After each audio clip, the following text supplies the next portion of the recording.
বাংলায় মুক্ত পায়ের বাংলায় 24-এর বাংলায় স্বাধীনতার বাংলায় স্বাধীনতার বাংলায় শহীদদের বাংলায় জেগেছে জেগেছে লেগেছে লেগেছে রক্তের বন্যায় বসে যাবে অন্যায় অ্যাকশন টু অ্যাকশন 35-এর অ্যাকশন যুব সমাজের অ্যাকশন আর নয় কালকে পণ এবার চাই প্রজ্ঞাপন আর নয় কালকে পণ 1 2 3 4 35 আমাদের অধিকার 1 2 3 4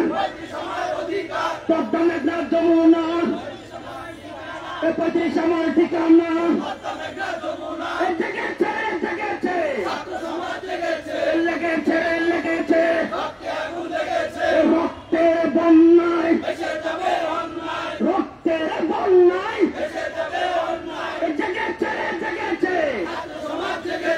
আর নয় কালকে পণ 30 না 35 বয়স না যোগ্যতা বয়স না যোগ্যতা বয়স না মেধা বয়স না মেধা 32-33 বুঝি না 35 ছাড়া মানব না 32-33 বুঝি না 35 ছাড়া মানব না সারা বাংলায় খবর দে 30-এর খবর দে সারা বাংলায় খবর দে হলে হলে খবর দে হলে হলে খবর দে ছাত্রদের খবর দে ছাত্রদের খবর দে 30 না 35 30 না 35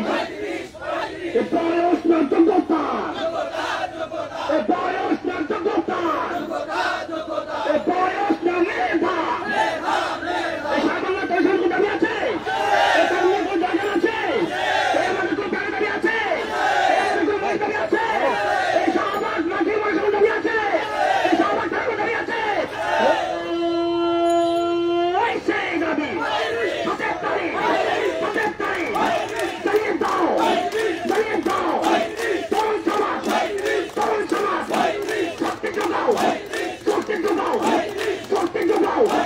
তরুণ সমাজ শক্তি যোগাও মানতে হবে দিতে হবে মানতে হবে দিতে হবে দিয়ে দাও মেনে নাও দিয়ে দাও মেনে নাও 30 না 35 30 না 35 বয়স না যোগ্যতা বয়স না যোগ্যতা বয়স না মেধা সারা বাংলায় খবর দে সারা বাংলায় খবর দে হলে হলে খবর দে হলে হলে খবর দে অ্যাকশন টু অ্যাকশন 35-এর অ্যাকশন কোন সমাজের অ্যাকশন 35-এর অ্যাকশন প্রিয় সংগ্রামী সাথীরা আমার আজকের এই দিনে তৈরি আবহাওয়া সত্ত্বেও আজকে যারা এখানে উপস্থিত হয়েছেন আমার প্রিয় মিডিয়া ভাইদের প্রিয় মিডিয়া ব্যক্তিত্বদের আমি হৃদয় থেকে ভালোবাসা অভিবাদন জানাচ্ছি। আপনারা রাষ্ট্রের চতুর্থ স্তম্ভ হিসেবে আমাদের যে 12 বছরের একটা ক্রান্তিক দাবি, আমাদের একটা সুদীর্ঘ দাবি, যৌক্তিক দাবি, ন্যায্য দাবির পক্ষে আপনারা যেভাবে মুখ্য ভূমিকা পালন করছেন, 335-এর পক্ষ থেকে সারা বাংলার যুব সমাজের পক্ষ থেকে আপনাদেরকে লাল সালাম এবং অভিবাদন জানাচ্ছি। আমি আমার বক্তব্যের শুরুতে 24-এর অভ্যুত্থানের যেই সমস্ত শহীদরা নিজেদের রক্ত দিয়ে রাজপথ লাল করে একটা বৈষম্যহীন রাষ্ট্রের স্বপ্ন দেখেছিল এবং তাদের রক্ত দিয়ে একটি বৈষম্যহীন রাষ্ট্র ব্যবস্থা কায়েম করতে চেয়েছিল, সেই সমস্ত শহীদদেরকে মন থেকে লাল সালাম জানাচ্ছি এবং তাদের রুহের মাগফিরাত কামনা করছি। এবং এই 24-এর উত্থানে যারা আহত হয়েছেন সেই সমস্ত ভাইদের দ্রুত আমরা সুস্থতা কামনা করছি। প্রিয় সাংবাদিক ভাই আমার, আপনারা জানেন এই দাবিটা শুধু 12টি বছর নয়, এই দাবিটা আজকে বাংলাদেশের প্রত্যেকটা অঞ্চলে, প্রত্যন্ত অঞ্চল থেকে রাজনীতিবিদ হতে, সাংবাদিক হতে, কলামিস্ট হতে, বুদ্ধিজীবী হতে প্রত্যেকটা মানুষ এই দাবি সম্পর্কে জানে। আমাদের এই দাবি সম্পর্কে জানান দেওয়া আর কিছু নাই। সারা বাংলাদেশের আপামর জনতা জানেন এই দাবিটা ন্যায্য, এই দাবিটা যৌক্তিক, এই দাবিটা যে কোনো মূল্যে বাস্তবায়ন করতে হবে। এটা ছাত্র জনতার দাবি, যে কোনো মূল্যে এই দাবিটা বাস্তবায়ন করে ছাত্র জনতা মাঠ ছাড়বে। প্রিয় ভাইয়ের আমার, আপনারা জানেন, প্রিয় সাংবাদিক ভাইয়ের আমার জানেন, 162টি রাষ্ট্রের মধ্যে, 193টা রাষ্ট্রের মধ্যে 162টা রাষ্ট্রে ন্যূনতম 35, কোন কোন রাষ্ট্র হচ্ছে আপনার উন্মুক্ত। আমরা কেন এই দাবিটা চাচ্ছি আপনাদেরকে আগে বুঝতে হবে। বিগত সরকার 56% কোটা রেখেছিল এবং নিয়োগ বাণিজ্য হয়েছে, প্রশ্নপত্র ফাঁস হয়েছে, দলীয়করণ হয়েছে, আমার প্রত্যেকটা সেক্টরে টাকার বিনিময়ে চাকরি দেওয়া হয়েছিল। আমাদের লাইফ থেকে করোনায় 2টা বছর কেড়ে নিয়েছে, যেখানে আমরা কোন চাকরিতে আবেদন করতে পারি নাই, কোন পরীক্ষায় আমরা উপস্থিত থাকতে পারি না, দিতে পারি নাই। এবং আমাদের সাথে যে একটা বৈষম্য করা হয়েছে, আমাদেরকে সান্ত্বনা দেওয়ার জন্য একটা ব্যাকডেক নামক প্রহসন দিয়েছে, যেখানে আমরা কেউ ওই ব্যাকডেকের আওতা আসতে পারি নাই। সেই অবস্থায় থেকে আমাদের এই ন্যায্য দাবি যদি রাষ্ট্র আজকে এই দিনে উপেক্ষা করে, বাংলার ছাত্র সমাজ কখনো মেনে নেবে না। রক্ত দিয়ে হলো এই 35 বাস্তবায়ন করে ইনশাল্লাহ বাদ ছাড়বে। আমরা মানব না এই প্রহসন। 32 কাজের জন্য দিবেন, 32 কাজের জন্য দিবেন, 32 দিলে আমাদের কোনো লাভ হবে না। আমরা সুদীর্ঘ 12 বছর ধরে আন্দোলন করেছি, আমরা হামলার শিকার হয়েছি, 2টা মামলার শিকার হয়েছি, আমাদের সহযোদ্ধারা 13 দিন ধরে জেল খেটেছিল। আজকের এই দিনে আমরা রাজপথ কামড়িয়ে শ্রীরাম বিজয় আজকে আপনারা 32-এর আওয়াজ তুলতে পারেন। আপনাদের লজ্জা শরম হওয়া উচিত। সারা বিশ্বে যখন ন্যূনতম 35, ওই ন্যূনতম 35 এবং অন্যান্য দেশের মধ্যে উন্মুক্ত, তখন আপনারা প্রত্যেকটা সেক্টরে বিশ্বকে ফলো করেন, কিন্তু বয়স ভিত্তিক ক্ষেত্রে আপনারা কোন সেক্টরকে ফলো করেন না, কোন দেশকে আপনারা ফলো করছেন না। আপনাদের জন্য আস্ত লজ্জা হয়। আপনারা যেরকম বিগত 43 সরকার আমাদেরকে গড়া চেপে ধরতে চেয়েছিল এবং আমাদের উপরে অন্যায় জিনিস চাপিয়ে দিতে চেয়েছিল, আজকের এই দিনে আপনারাও সেটা করতে যাচ্ছেন। এটা কোনোদিনও কাম্য না, এটা কোনোদিনও শুধু হবে না। বাংলার 35 প্রত্যাশীরা, সাধারণ শিক্ষার্থীরা ন্যূনতম 35 বাস্তবায়ন করা যতক্ষণ পর্যন্ত না হয়, ততক্ষণ পর্যন্ত তারা রাজপথ ছাড়বে না। আমাদের একটা দাবি, আমরা ঐক্যবদ্ধ। এই দাবির প্রেক্ষাপটে আবার বলছি, আমরা ঐক্যবদ্ধ। যে কোনো মূল্যে, যে কোনো ভাবে যদি আমাদের রক্ত দিয়ে রাজপথ লাল করতে হয়, তারপর আমরা ন্যূনতম 35 বাস্তবায়ন করে ইনশাল্লাহ করে ফিরব। আমার ছোট ভাইদেরকে এবং আমার সহযোগিতাদেরকে বলি, আপনারা প্রেক্ষাপট বুঝেন না, আপনারা রানিং স্টুডেন্ট, সব সেক্টরে এখন আপনারা কম্পিটিশনে নামেন নাই। কম্পিটিশনটা কত তীব্র, আর এই সব সেক্টরে যত বিগত সরকারের সময় যতগুলো দুর্নীতি হয়েছে, আবার প্রত্যেকটা বিশ্ববিদ্যালয়ে যেমন সেশন যেমন হয়েছে, আপনারা প্রত্যেকটা সেক্টরে খোঁজ খবর নিয়ে দেখেন। যদি আমাদের ন্যূনতম 35 বাস্তবায়নকে আপনারা যৌক্তিকতার সাথে আপনারা হারিয়ে দিতে পারেন, তাহলে আমরা মাঠ ছেড়ে দেবো। আর আমাদের যদি না হারাতে পারেন, আমরা বলছি, আবারও দৃঢ় কণ্ঠে বলছি, আবারও ত্যক্ত কণ্ঠে বলছি, এই দাবি আমার প্রাণের দাবি, এই দাবি আমার ভবিষ্যতের দাবি, এই দাবি আমার বাঁচা মরার লড়াইয়ের দাবি। এই দাবি থেকে আমরা বিন্দু পরিমাণ সরে আসবো না, 35 বাস্তবায়ন না হয়। প্রিয় সাংবাদিক ভাইয়ের আমার, আজকে বৈরী আবহাওয়া সত্ত্বেও আমরা এখানে উপস্থিত হয়েছি জাস্ট একটা জিনিস জানান দেওয়ার জন্য। 35 প্রত্যাশীরা মাঠে আছে, রাজপথে ছিল, রাজপথে আছে, ন্যূনতম 35 বাস্তবায়ন করা ছাড়া তারা রাজপথ ছাড়বেন ইনশাআল্লাহ। আমি আমার যারা সহযোগিতা বাইরে আছেন তাদেরকে বলবো আপনার এদিকে আসেন। আমি আবারও বলছি আপনার এদিকে আসেন। আপনারা যারা সহযোগিতা বাইরে আছেন বাইরের দিকে বলবো আপনার এদিকে আসেন। আচ্ছা, এখন আমি যে জিনিসটা বলবো সেটা হচ্ছে আপনারা, আবার বলছি, আপনারা শক্তি যোগান, আপনারা শক্তি যোগান, আপনাদের মেরুদণ্ডকে সোজা রাখেন। যে কোনো মূল্যে আমরা রাজপথ থেকে তারা যদি আমাদেরকে না দেয়, আমরা রাজপথ থেকে আমাদের প্রাণের দাবি ছিনিয়ে নিতে আমরা বক্তব্য করি ইনশাআল্লাহ। দাবি রাখতে পারবেন না। আমাদের কোনো দাবি আছে, আমাদের কোনো জায়গা আছে, আমাদের কোনো প্রাণের দাবি আছে, আমাদের কোনো মনের দাবি আছে। সেই দাবি শুনিয়ে দাও, শুনিয়ে দাও। দাবির মধ্যে একটাই, মানতে হবে, দিতে হবে, দিয়ে দাও। 30-এর শৃঙ্খল ভেঙে দাও, গুড়িয়ে দাও, আর নয় কালকে পণ, এবার চাই প্রজ্ঞাপন। 30 না 35, 30 না 35, বয়স না যোগ্যতা, বয়স না মেধা, বয়স না মেধা, বয়স না মেধা। 32-33 বুঝি না, 35 ছাড়া মানবো না, 32-33 বুঝি না। সারা বাংলায় খবর দে, সারা বাংলায় খবর দে, হলে হলে খবর দে, হলে হলে খবর দে।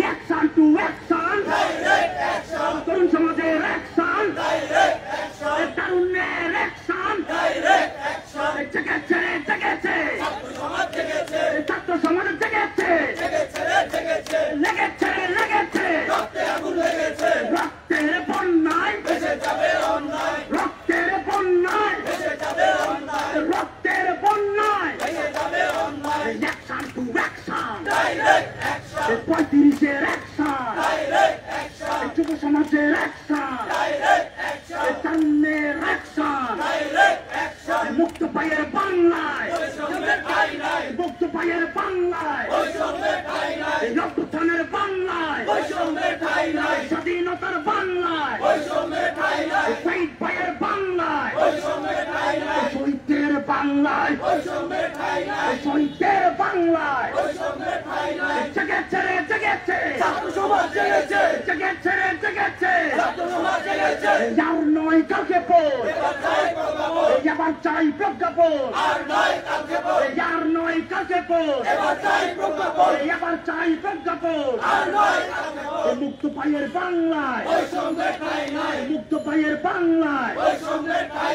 প্রিয় ভাইয়েরা আমার, এই পর্যায়ে আপনাদের সামনে বক্তব্য নিয়ে আসছেন আমাদের সাথী আপু। এরপরে আমরা ধারাবাহিকভাবে বক্তব্য দেওয়ার জন্য আমাদের ভাইদেরকে উদাত্ত আহ্বান করব, যারা যারা বক্তব্য দিতে চান। আবার আমি আমার সারা বাংলাদেশের ছাত্র সমাজ ভাইদেরকে বলি, বৈরী আবহাওয়া সত্ত্বেও আমাদের প্রোগ্রাম আমরা চালিয়ে রেখেছি। আপনারা যারা আশেপাশে আছেন, যারা আমাদেরকে শুনছেন, অতি দ্রুত আপনারা চলে আসেন। আর যারা আশেপাশে আছেন, আপনাদেরকে উদাত্তভাবে আহ্বান করছি, রিকোয়েস্ট করছি, আপনারা সারিবদ্ধভাবে দাঁড়িয়ে যান।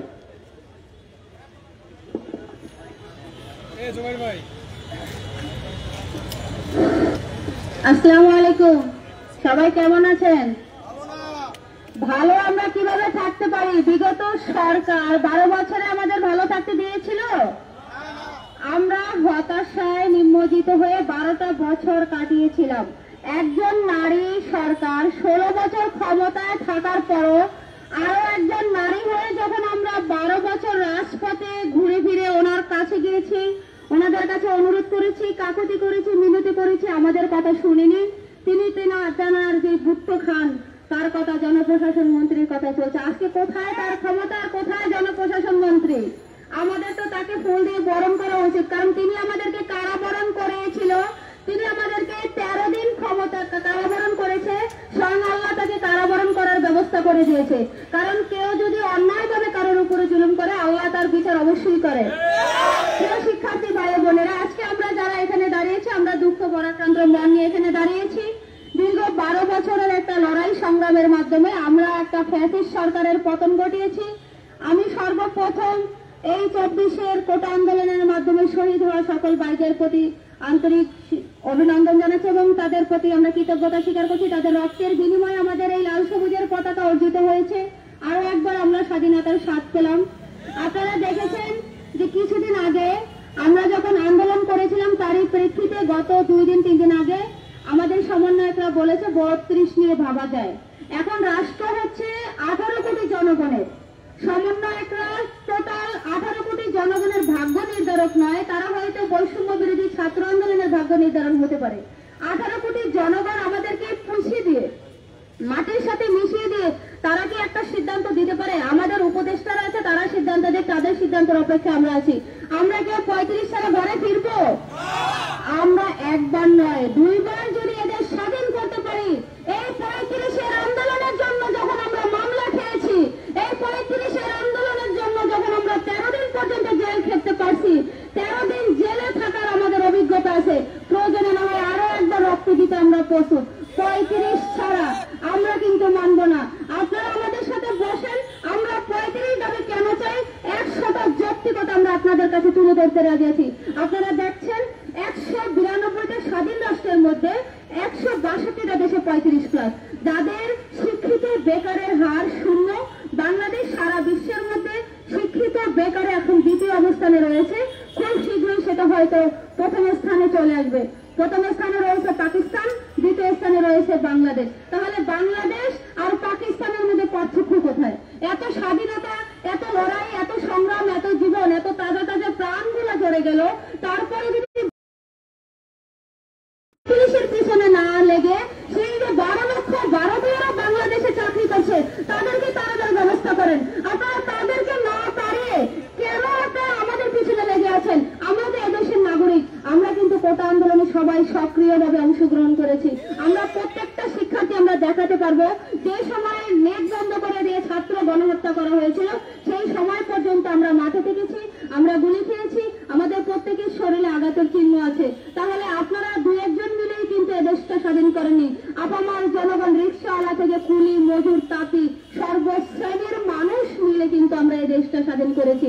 আপনারা দেখেছেন বিগত সরকার যখন 5ই আগস্টের পতন হয়েছিল সেদিন 450 অ্যাডমিট আমরা গণভবন থেকে উদ্ধার করেছি, যেখানে ছাত্রলীগ, যুবলীগ, আওয়ামী লীগ পরিচয়ে 450 শিক্ষার্থীর চাকরি হয়েছে এবং এরকম বিসিএস ক্যাডার 2 জন হয়েছে যাদের অ্যাডমিট আমরা মিডিয়া কর্মীদের হাতে দিয়েছি। এখন কথা হলো এই সমন্বয়ক এবং উপদেষ্টা মহলের সর্বপ্রথম যে পদক্ষেপগুলো গ্রহণ করা উচিত তার ভিতরে হচ্ছে যে 50 লক্ষ ভুয়া মুক্তিযোদ্ধা বাংলাদেশে আছে এবং এই ভুয়া মুক্তিযোদ্ধার পরিচয়ে যারা বাংলাদেশে চাকরি করতেছে তাদেরকে ঘাড় ধরে ধরে চাকরি থেকে নামানো উচিত। কেননা তারা সাধারণ জনগণ। আমরা যারা প্রতিযোগিতার মাধ্যমে, মেধা এবং যোগ্যতার মাধ্যমে যারা আমরা চাকরি পেতে যাচ্ছি, আমাদের ভাগ্য নিয়ে যারা মস্করা করছে তাদেরকে ঝাঁটা পিটা করে তাড়ানো উচিত, কারণ তারা তো যোগ্যতা পায়নি। তারা বিগত সরকারের যখন আওয়ামী লীগ সরকার ক্ষমতা ছিল, আওয়ামী যুবলীগ, ছাত্রলীগ পরিচয়ে তারা চাকরি পেয়েছে। আপনারা দেখেছেন আমাদের আবিদ কাকু কি সুন্দর করে বর্ণনা দিয়েছে যে বিসিএস ক্যাডার পর্যন্ত হয়েছে তার থেকে প্রশ্ন চিনে। বর্তমান যে সমন্বয়ক এবং যে আমাদের উপদেষ্টা সরকাররা আছেন তাদের এখন প্রথম করণীয় হচ্ছে এদেরকে এই অবৈধ নিয়োগ, এই আওয়ামী পন্থী নিয়োগ, এই জালিয়াতি প্রক্সি ডিভাইস যারা করে যারা নিয়োগ করেছে তাদেরকে সর্বপ্রথম ক্ষমতা থেকে তাড়ানো। যদি তাদেরকে না তাড়ানো হয়, এই বাংলাদেশে এখনো 3.5 কোটি শিক্ষার্থী রয়েছে, তাদের ভবিষ্যৎ কি? আপনারা কোন হিসেবে যে 8 লক্ষ আউটসোর্সিং আছে তাদেরকে স্থায়ী করেন আপনারা কিভাবে করতে পারেন? তারা কি কোনো কম্পিটিশন করেছে? তারা পরীক্ষা দিয়েছে? তারা অ্যাপ্লিকেশন করেছে? বিগত আওয়ামী সরকারের 5টি সুপারিশে কোনো রাজনৈতিক নেতাবৃন্দের সুপারিশে তারা আউটসোর্সিং এর কাজ করেছে। তাহলে তো সেই আপনারা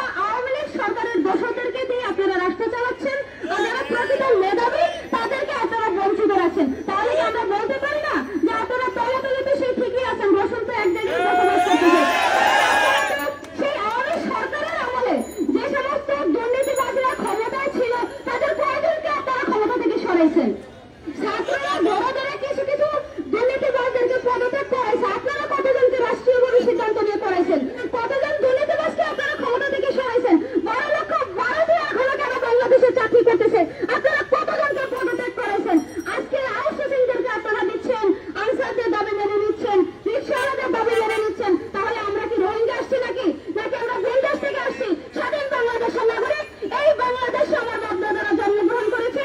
এই দেশে আমার প্রত্যেক বিটা আমার মাতৃভূমি, আমারও অধিকার আছে। আমার বাংলাদেশ সংবিধানের 29 নম্বর ধারা আছে, চাকরিতে সকলের সমান সুযোগ লাভের অধিকার। তাহলে আপনি কে যে বাংলাদেশের সংবিধানকে বিকৃত করেন? যদি বাংলাদেশে থাকে সংবিধানে সকলের সমান লাভের অধিকার, তাহলে চাকরিতে কেন আপনি চট্টগ্রামে দিয়ে রাখছেন 40, মেডিকেল শিক্ষার্থীদের 35, বেসরকারি শিক্ষকদের 35 এবং যাদের ন্যূনতম কোটা আছে তাদের 32।